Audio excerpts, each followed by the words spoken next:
Hello बच्चों। देखिए हमारे सामने जो प्रश्न है वो प्रश्न हमसे क्या कह रहा है, वाक्यों में से कौन से वाक्य कथन है कारण सहित समझाइए। सबसे पहले यहाँ पर 15 और 20 का हमें क्या है, महत्तम समावर्त्य 16 है। ये बताना है कि ये वाक्य जो है सही कथन है या नहीं है। सबसे पहले इस प्रश्न की मुख्य अवधारणा की बात कर लेते हैं। तो इस प्रश्न की जो मुख्य अवधारणा होगी वो क्या होगी, वे वाक्य जो सत्य या असत्य होते हैं वे कथन कहलाते हैं।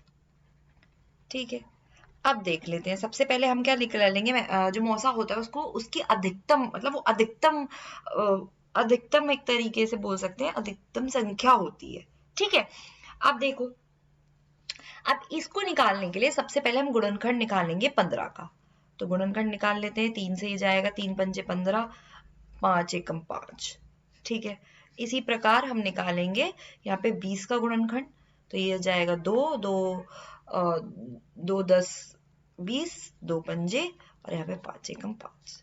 ठीक है, अब क्या है इसका हम देख लेंगे। जो 15 है उसका क्या आया हमारा, 3 गुणा 5, और 20 का क्या आया हमारा, 2 गुणा 5।